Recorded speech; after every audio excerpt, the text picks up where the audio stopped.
진짜 많긴 많으시네. 오, 엄청 많이 오셨네요. 아니 여기 다른 있는 딴 사람한테 비를만 있어요. 네.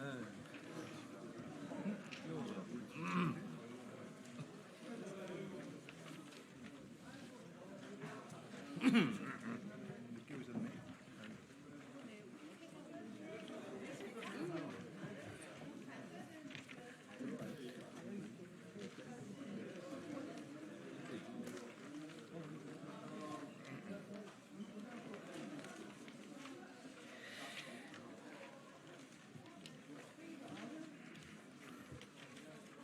예.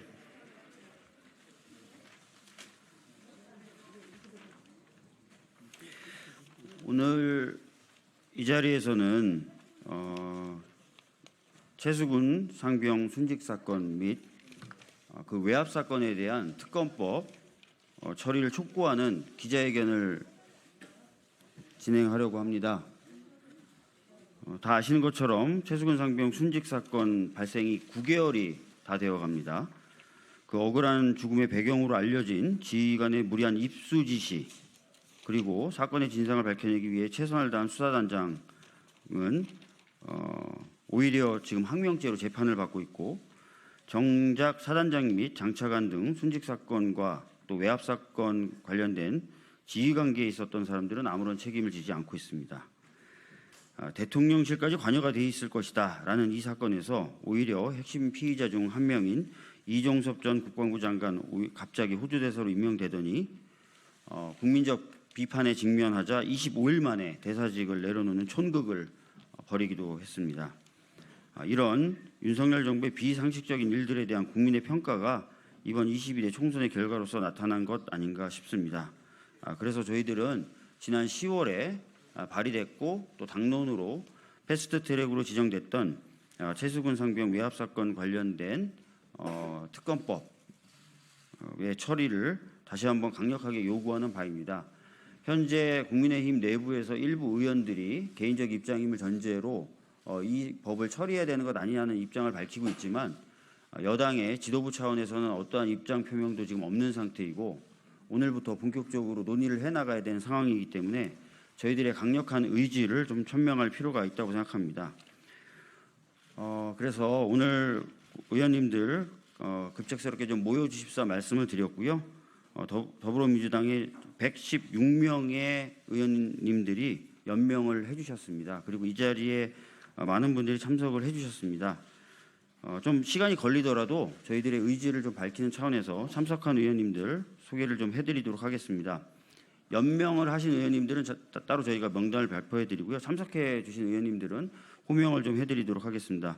강민정 의원님, 강선우 의원님, 김민석 의원님, 김병주 의원님, 김영배 의원님, 김정호 의원님, 김태년 의원님, 남인순 의원님, 맹성규 의원님, 민병덕 의원님, 박정 의원님, 박찬대 최고위원님, 신정훈 의원님, 신영영 의원님, 오기영 의원님, 이수진 의원님, 이용선 의원님, 이해식 의원님, 이모경 의원님, 전재수 의원님, 그리고 정청래 최고위원님, 진성준 의원님, 최혜영 의원님, 한준호 의원님, 허숙정 의원님, 홍기현 의원님, 양경숙 의원님, 김영진 의원님, 그리고 장경태 최고위원님 참석해 주셨습니다. 그리고 당선인 분들 중에서도 굉장히 바쁜 일정임에도 불구하고 이 현장까지 함께해 주신 분들이 계셔서 따로 또 소개를 좀 해드리도록 하겠습니다. 이용우 당선인님, 부승찬 당선인님, 최현일 당선인님, 최민희 당선인님, 윤종근 당선인님 참석해 주셨고, 박희성 당선인님도 참석해 주셨습니다. 네? 백혜련 의원님도 참석해 주셨습니다. 그리고 이번에 아쉽게 당선되지 못하셨지만 마음을 같이 하고 싶다고 의사를 밝히신 송기호 위원장님도 함께 하셨다는 점 말씀을 드리도록 하겠습니다. 방식은 좀 기자회견 방식을 이렇게 진행을 하도록 하겠습니다. 이 자리에 함께해 주신 정청래 최고위원님과 박찬대 최고위원님이 대표로 발언을 좀 해주시고, 기자회견문 낭독을 하겠는데요. 기자회견문 낭독은 현역 의원 중에 해병대 출신이십니다. 전재수 의원님, 그리고 당선인 중에서는 이 사건에 지속적으로 관심을 가져오셨던 부승찬 당선인님이 기자회견문을 읽어주시겠습니다. 참고로 말씀드리면 저는 해병대원 사망사건 관련된 TF 단장을 맡고 있는 박주민입니다. 정작 제 얘기를 안 해가지고요. 자, 그러면 두 분 최고위원님 말씀 연이어 듣고 그다음에 기자회견문 낭독으로 들어가겠습니다. 정청래 최고위원님 모시겠습니다. 네, 정청래입니다. 이번 총선은 정권 심판 선거였고 국민 승리 선거였습니다. 그 정권 심판의 한 줄기로서 최상병 순직 사건, 수사 외압, 도주대사 사건까지 포함되어 있다고 저는 생각합니다. 수사받아야 될 사람들이 공천장을 받고 총선에 출마를 했습니다. 국민들의 화를 더 돋구었다고 생각합니다. 민주당은 최상병 특검법을 반드시 21대 국회 임기 안에 통과시킬 것입니다.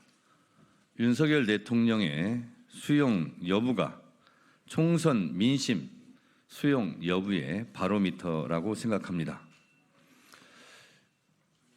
최상병 특검법을 거부한다는 것은 어쩌면 총선 불복이다라는 생각을 갖게도 할 것입니다.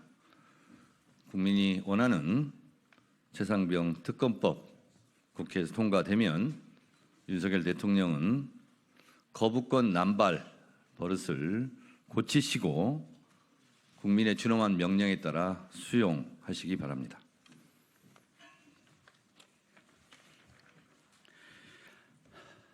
최상병 특검법은 국정 쇄신의 시금석입니다. 무신분립이라는 말처럼 정부가 공정하고 상식적인 국정 운영을 할 거라는 신뢰가 무너지면 국정 운영은 불가능합니다. 김건희 특검과 최상병 특검은 대표적인 공정과 상식에 관한 과제입니다. 권력을 사유화하고 수사를 방해했다는 의혹을 털지 않는다면 앞으로 윤석열 대통령이 콩으로 매주를 쓴다고 해도 믿을 국민은 아무도 없을 것입니다. 국민의힘에서도 특검법을 전향적으로 검토해야 한다는 목소리가 나오고 있습니다. 최상병 특검법의 경우 21대 국회에서 당장 처리가 가능합니다. 나라를 지키려고 입대했다 숨진 최상병 사건의 진상을 밝히자는 것을 반대할 아무런 명분도 없습니다. 윤석열 대통령은 총선으로 나타난 주권자, 국민의 뜻을 수용하기를 바랍니다. 국민은 총선을 통해 거부권을 행사한 대통령에게 거부권을 행사했습니다. 또다시 국민의 뜻을 거부하려 든다면 그때는 정말로 파국을 맞게 될 뿐입니다. 윤석열 대통령과 국민의힘은 최상병 특검부터 즉시 수용하겠다고 국민께 밝히십시오. 이상입니다. 예, 기자회견문 낭독이 있겠습니다.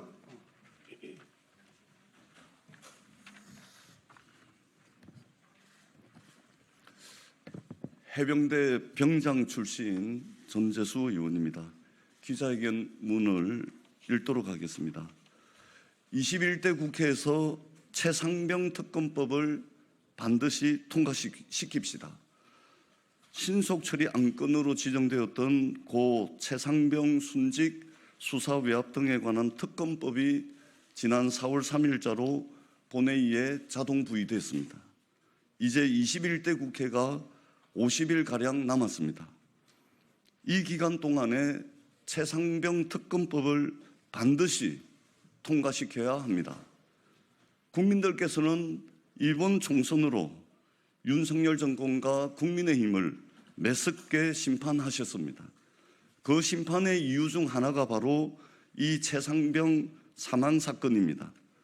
대한민국 장병의 억울한 죽음과 수사 외압 의혹, 거기에 핵심 피의자 이종섭 전 장관의 호주 대사 임명과 도피성 출국 이후 25일 만에 사퇴까지 국민들께서는 대한민국의 상식이 무너지는 장면을 똑똑히 목도하였습니다.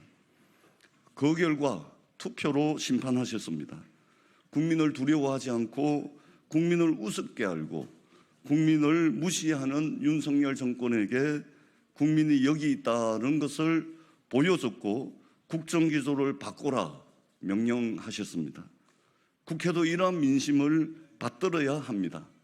윤석열 대통령실은 총선 참패 이후 국민의 뜻을 겸허히 받들겠다며 국정을 쇄신하겠다 말했습니다.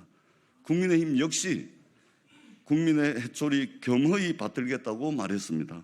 이 반성이 진심이라면 말만 하지 말고 행동하십시오.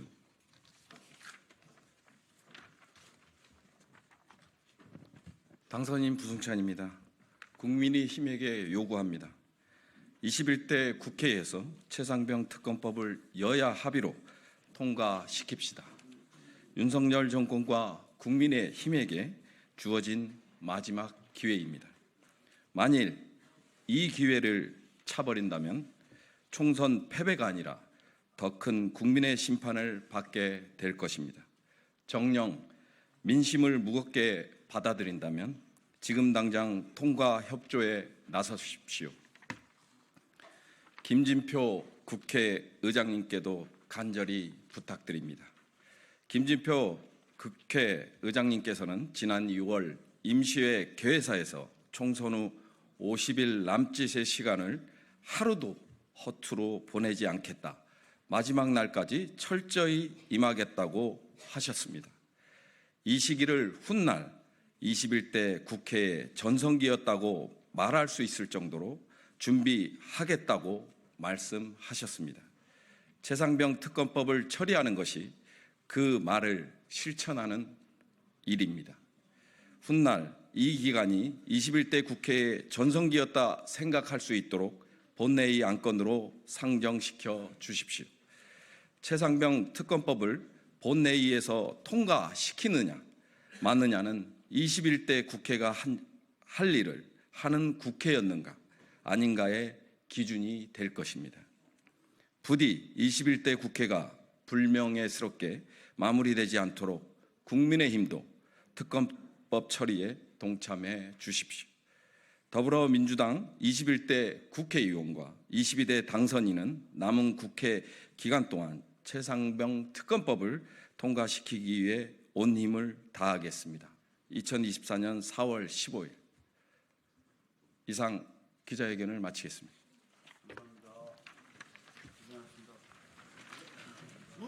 감사합니다.